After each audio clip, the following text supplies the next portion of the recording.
ড্রোনের সমস্যা, যাচ্ছি ড্রোন ঠিক করাইতে। আজকে ফ্রাইডে। বসুন্ধরা সিটিতে যাওয়ার একটা রাস্তা আছে, তো আমি এই রাস্তাটা ব্যবহার করার ট্রাই করব। বসুন্ধরায় আসলাম, অবশেষে ভাইয়ের দিয়ে ঠিক করাইতেছি। কেবল ছিঁড়ে গেছে আর কি।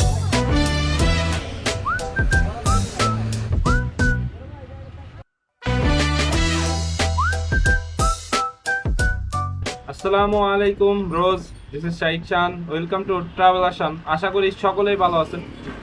হঠাৎ করেই একটা ট্যুরে গেছিলাম। ট্যুরে যাওয়ার পরে ড্রোন উড়াইতে যেয়ে দেখি ড্রোনটা আর ফ্লাই করতেছে না।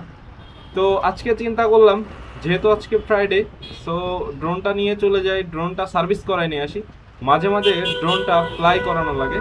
সো এই চিন্তা ভাবনা থেকেই চলে যাচ্ছি বসুন্ধরাতে। বসুন্ধরায় দুইটা সার্ভিস সেন্টার আছে, তো যে কোনো একটা থেকে ড্রোনটা সার্ভিস করাবো।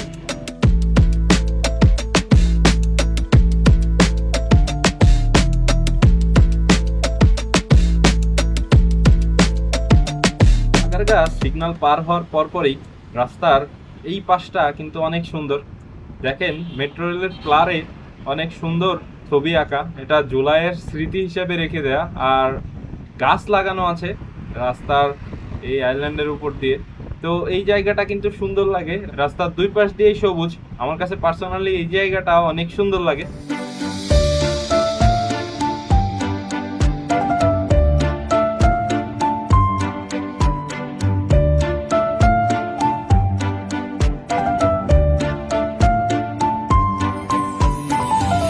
বসুন্ধরা সিটিতে যাওয়ার একটা রাস্তা আছে, তো আমি এই রাস্তাটা ব্যবহার করার ট্রাই করব।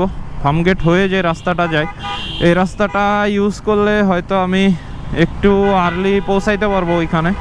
সো এই জন্যেই চিন্তা করতেছি যে ফার্মগেটের রাস্তাটা ব্যবহার করব। রাস্তা যেহেতু ফাঁকা, ফার্মগেটের পাশ দিয়ে একটা সিক্রেট গলি আছে, আপনাদেরকে আমি দেখাবো যে এইখান দিয়ে আপনারা বসুন্ধরা সিটির দিকে যেতে পারেন।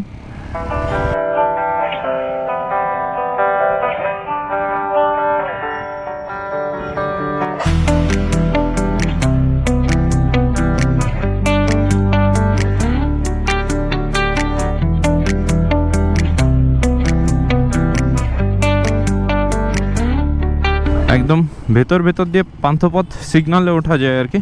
সো আমি এই রাস্তাটা ধরতেছি, এই রাস্তা দিয়ে যে পান্থপথ সিগনালের দিকে উঠবো। আপনারা যদি কেউ চান তাহলে একদম এই রাস্তাটা দিয়ে পান্থপথ সিগনালে যেতে পারেন, আর ওইখান থেকে বসুন্ধরা সিটি শর্টকাট একদম। না হলে ইউটার্ন ঘুরে আবার পান্থপথ সিগনালে আসতে হবে কারণ বাজার হয়ে। পান্থপথ সিগনাল থেকে তারপরে বসুন্ধরাতে ঢুকতে হবে। তো বেটার সলিউশন এই রাস্তাটা ইউজ করা, তাহলে অতটা আসলে জ্যামও পাবেন না, আর ইউটার্ন নিয়ে ঘোরার ঝামেলাটাও নাই।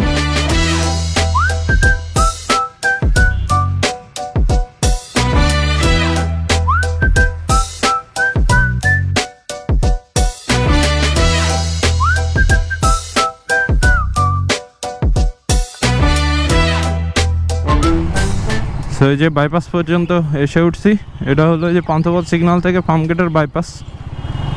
সো এইটা ধরে উঠে এখানেই ইউটার্ন আছে আর কি একদম।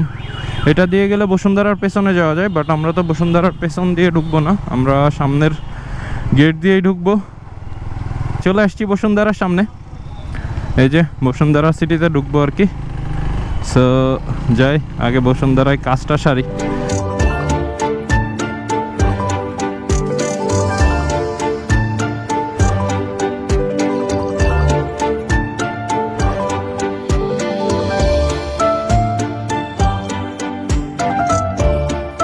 সামনেই পার্কিং আছে, এই যে পার্কিংয়ে ঢোকার মুখ, যেখানে জায়গা পাই সেইখানে এখন ঢোকায় দিতে হবে আর কি। সো খুঁজতে খুঁজতে যেতে হবে যে কোথায় পার্কিং ফাঁকা আছে। বসুন্ধরায় আসলাম, এই যে অবশেষে ভাইয়ের দিয়ে ঠিক করাইতেছি। কেবল ছিঁড়ে গেছে আর কি, ফ্লাক্স কেবল মেবি, তাই না? ফ্লাক্স কেবল ছিঁড়ে গেছে, যে জন্য আমি কয়দিন ধরেই ফ্লাই করাইতে পারতেছি না। আর এত বড় একটা ট্যুর মেরে আসলাম, তারপর আমি ড্রোন ফ্লাই করাতে পারি নাই। আমি যে দেখলাম যে আমার এই সমস্যাটা, ওই মানে আমি গেছি ভাই, যাওয়ার পরেও ফ্লাই করতে দেখি যে এই রোড গুলো দেখো। সো আমি যাই হোক বাইরে পাইছি ভাই। আচ্ছা আচ্ছা, সরি, কেটে দিব, সমস্যা না। প্রাইস বলা যাবে না কেবলের, সো বললাম না। তারপর আইসেন ভাইয়ের কাছে। ভাই শপের নাম কি? Camera exchange zone. এখানে ক্যামেরাও পাওয়া যায়। এই যে আমাদের শপে হচ্ছে আপনি যে কোনো ক্যামেরা বাই সেল এক্সচেঞ্জ করতে পারবেন। ড্রোন থেকে শুরু করে অ্যাকশন ক্যামেরা, সমস্ত রকমের ক্যামেরা হচ্ছে আপনার বাই সেল এক্সচেঞ্জের সুযোগ রয়েছে। আপনার পুরাতন দিয়ে আপনার নতুন নেওয়ার সুযোগ রয়েছে। চাইলে সরাসরি নতুনও পারচেসের সুযোগ রয়েছে আমাদের কাছে। হিউজ ক্যামেরা আছে, অপশন আপনারা আমাদের অ্যাড্রেসটা বলে দিই। আমাদের অ্যাড্রেসটা হচ্ছে বসুন্ধরা সিটি শপিং মলের লেভেল 1 ব্লক 2 শপ নম্বর 17, একদম মেন গেটে হাতের ডানে তাকালেই হবে। ডিটেলসে বাকিটা দেওয়া থাকবে। ঠিক আছে। অবশ্যই কারো ড্রোনগত বা ক্যামেরার কোনো সমস্যা হলে এখানে চলে আসতে পারেন, কোনো সমস্যা নাই। তো আমি যেরকম একটা ভালো সার্ভিস পাবো আশা করি, এখনো পাইনি। সো পাই, তারপরে ড্রোন ফ্লাই করি বাইরে, যে আরো কথা হবে আপনাদের সাথে।